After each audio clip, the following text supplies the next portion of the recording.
بسم اللہ الرحمن الرحیم۔ مکتوبات امام ربانی مجد الفسانی شیخ احمد فاروق سریندی رحمہ اللہ الباری، مکتوب نمبر 281۔ یہ مکتوبی شریف جنابی سیادت مآب میر محمد نعمان بدخشی صاحب کی طرف صادر کیا گیا ہے، اس بارے میں کہ آپ پر سلسلہ عالیہ نقشبندیہ مبارکہ کی نسبت جو آپ کو حاصل ہے اس پر آپ شکر ادا کریں، اور یہ ایک عظیم نعمت ہے جو اللہ کریم نے آپ کو عنایت فرمائے، تو اس کا شکر بجا لائیں۔ اور دوسری بات یہ ہے کہ اس طریقہ عالیہ نقشبندیہ میں جو رستہ ہے وہ کمالاتی نبوت پر جانے کے لیے متابعت اور وراثت چاہیے، یعنی اتباع رسول صلی اللہ علیہ وسلم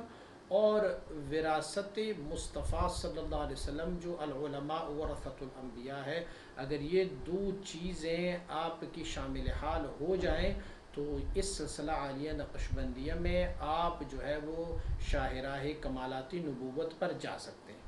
اور جس نے بھی اس طریقے میں سلسلہ عالیہ نقشبندیہ میں اپنی اعتماد اور اپنا رستہ کشفوں پر یا خوابوں پر انہوں نے اپنا رستہ منتخب کیا، یا کوئی نئی چیزیں اس سلسلے میں شامل فرمائی، یا طریقہ عالیہ نقشبندیہ کی جو آداب ہے ان کا خیال نہیں رکھا، تو وہ بندہ زیان اور ناکام اور خائب اور خاسر ہے۔ الحمدللہ وسلام علی عبادہ الذین اصطفیٰ۔ اس نعمت عظمیٰ کا شکر کون سے زبان پر لائیں گے، کیسے کر سکیں گے کہ اللہ رب العزت نے ہم فقیروں کو بعد اس کی کہ ہمیں درستگی عقیدہ نصیب فرمائی، اور وہ عقیدہ ہمیں مقتضائے اہل سنت والجماعت کی علماء کی عین مطابق نصیب فرمائی، اس کے بعد اللہ کریم نے ہمیں سلوک و طریقت میں سلسلہ عالیہ نقشبندیہ شریفہ پر مشرف فرمائے، اور ہمیں اس سلسلے کی مریدوں اور نسبت رکھنے والوں سے بنایا۔ جو بزرگ خاندان ہے سلسلہ عالیہ نقشبندیہ کا، اس میں اللہ رب العزت نے ہمیں مرید اور منتسب بنایا ہے، تو اس نعمت کا ہم شکر کیسے ادا کر سکتے ہیں؟ یہ فقیر ایک قدم اس سلسلہ عالیہ نقشبندیہ میں رکھنا 7 قدم دوسرے طریقوں سے افضل جانتا ہے۔ دوسری طریقوں میں اگر آپ 7 قدم چلیں گے اور اس طریقے میں آپ 1 قدم چلیں گے تو آپ کا 1 قدم جو سلسلہ عالیہ نقشبندیہ میں ہے وہ دوسری طریقوں کے 7 قدم سے افضل ہے۔ وہ رستہ جو کمالات نبوت تک بطریق تابعیت اور بطریق وراثت کھلتا ہے، وہ مخصوص ہے اسی سلسلہ عالیہ نقشبندیہ مبارکہ سے۔ دوسری طریقوں کے انتہا جو ہے وہ نہایت کمالات ولایت تک ہے، وہاں سے شاہراہ کمالات نبوت کے لیے کوئی رستہ نہیں ہے۔ دوسرے سلسلوں کا جو انتہا ہے وہ شاہراہ کمالات ولایت سے ہے، اور شاہراہ کمالات ولایت سے کوئی رستہ شاہراہ کمالات نبوت کے لیے نہیں کھلتا۔ اسی وجہ سے فقیر اپنی کتابوں میں اپنے رسالوں میں لکھتا ہے کہ ہمارے سلسلہ عالیہ نقشبندیہ کے جو بزرگواروں کا طریق ہے وہ بعید ہی طریق اصحاب کرام ہے علیہم الرضوان۔ جیسے کہ صحابہ کرام نے متابعت رسول کرتے ہوئے صلی اللہ علیہ وسلم کمالات نبوت سے بہت بڑا حصہ حاصل کیا ہے، اس سلسلہ عالیہ نقشبندیہ کی مبتدیوں کا نہیں، منتہی جو ہے وہ بھی از وجہ اتباع اور اوجہ متابعت رسول اللہ صلی اللہ علیہ وسلم نصیب کامل اس کمالات نبوت سے حاصل کر لیتے ہیں۔ صحابہ کرام رضوان اللہ علیہم اجمعین، آپ مبارکین بھی حضور کی اتباع میں، حضور صلی اللہ علیہ وسلم مبارک کی محبت میں، ان کی اتباع میں جاتے ہوئے کمالات نبوت سے بہت بڑا حصہ پایا ان لوگوں نے۔ تو منتہی جو اس سلسلہ عالیہ نقشبندیہ کا ہے وہ بھی اسی طریقے پہ اتباع اور حضور نبی اکرم صلی اللہ علیہ وسلم سے محبت کی وجہ سے تبعیت نصیب کامل یہاں سے آتے ہیں۔ جو مبتدی اور متوسل جو اس سلسلے کے ہیں، مبتدی ہے متوسط ہے، تو ان کو بھی چاہیے کہ وہ منتہیوں کے ساتھ محبت رکھے، تو وہ اس کے لیے بھی امیدواری ہے کہ وہ اس محبت کی وجہ سے ہو سکتا ہے کہ منتہیوں کے کمالات سے بھی کچھ کمالات حاصل کر لے. کیوں کہ المرء من احبا بشارت دور افتادگان رہا، بندہ اسی کے ساتھ رہے گا جس کے ساتھ اس کی محبت ہے. تو یہ ایک بشارت ہے دور پڑے ہوئے لوگوں کے لیے. دیکھو مبتدی اور متوسط کو تو جو منتہی ہے وہ والے کمالات تو نہیں مل سکتے،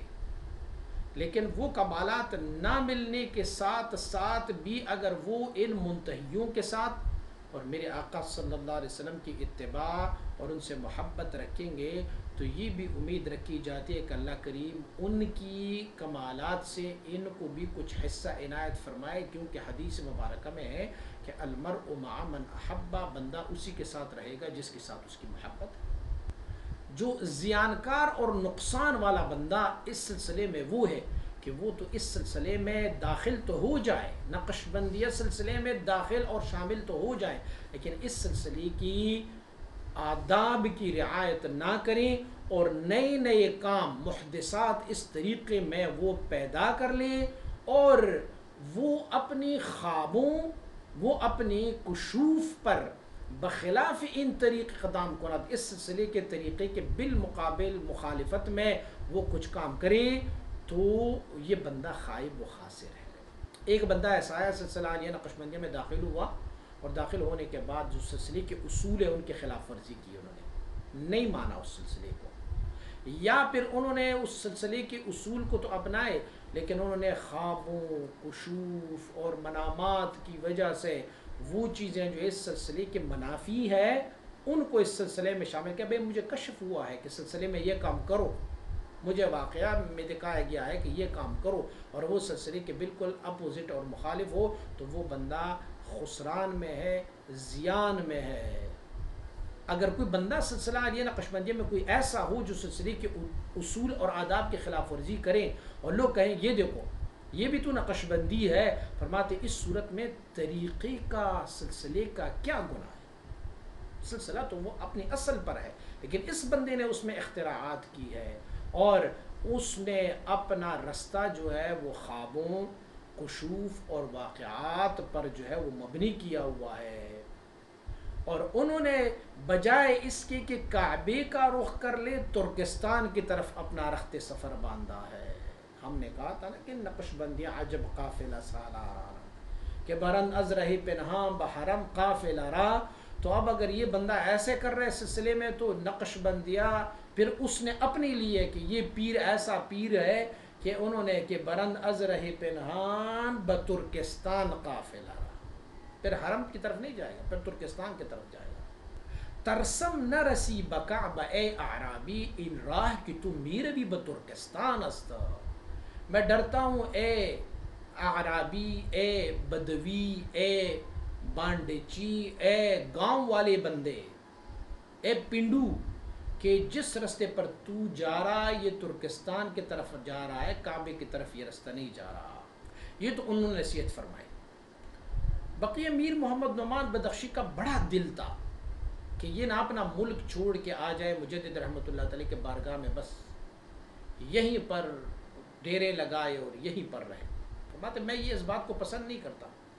کہ باوجود اس کے کہ آپ کے وہاں پر مریدین سالکین ہے، جمعیت ہے اور طالبان طریقت کی بہت زیادہ سرگرمی ہے، ذکر و اذکار ہو رہا ہے، لوگ سلسلے میں داخل ہو رہے ہیں، تو میں یہ نہیں چاہتا کہ ان ساروں کو میں بے جا کر لوں، ان کو سب کو میں آپ کا وہ جمعیت ختم کر لوں. اس سے پہلے اگر آپ کو کوئی اشارہ ہوا ہے کہ یہاں پر آپ آئیں تو وہ بھی اگر میں نے آپ کو کہا ہوا تو مشروط بشرائط تھا. وہ شرائط یہ تھی، مجدد رحمۃ اللہ تعالیٰ نے پچھلے ایک مکتوب میں ان کو فرمایا تھا کہ اگر آپ کا وہاں پر کوئی جانشین ہے اور وہ سالکین کی تربیت کر سکتے ہیں اور یہ جو تمہاری جمعیت ہے اور سالکین وہاں اکٹھے ہوتے ہیں، اگر اس کی دیکھ بھال والا کوئی بندہ ہو تو پھر ٹھیک ہے آپ آ سکتے ہو یہاں پر. تو فرماتے ہیں کہ پہلے بھی جو میں نے آپ کو اشارہ کیا تھا وہ بھی مشروط بشرائط تھا اور آج بھی الحال نیز مشروط بشرائط تھا. اب بھی اگر آپ آنا چاہتے ہیں تو اس میں سب سے پہلی شرط یہ ہے کہ آپ وہاں پر کسی ایسے بندے کو تقرر فرمائیں کہ وہ وہاں وہ جمعیت منتشر نہ ہو، وہاں پر لوگ پھر بھی ویسے ذکر و اذکار میں آئے. ہاں کئی بار استخارہ کر لیں اور اپنی دل سے بھی پوچھیں، انشراح قلب ہو جائے، اور بغیر کسی تردد کے ایک بندے کو وہاں پر بٹھا دیں، اس طریقے سے وہ بندہ ہو کہ آپ کی وہاں پر جو جمعیت ہے اس میں کوئی فطور اور سستی نہ آئے، اور جیسے آپ کی موجودگی میں وہ جمعیت رہی ویسے آپ کی غیر موجودگی میں بھی وہ جمعیت ہو جائے، تو پھر اگر آپ میرے پاس آنا چاہیں گے تو پھر یہ گنجائش رکھتا ہے۔ اور اس شرائط کی بغیر آپ وہاں کی معاملے کو، وہاں کی جمعیت کو خراب نہ کریں، اور طالبان اور طریقت میں آنے والے لوگوں کی جمعیت میں فطور نہ ڈالیں، آپ وہیں رہیں، میں یہاں سے تو میں متوجہ ہوں، توجہات کرتا رہوں گا، اس کے علاوہ میں کیا مبالغہ آپ کو کروں۔ والسلام علیکم ورحمۃ اللہ وبرکاتہ۔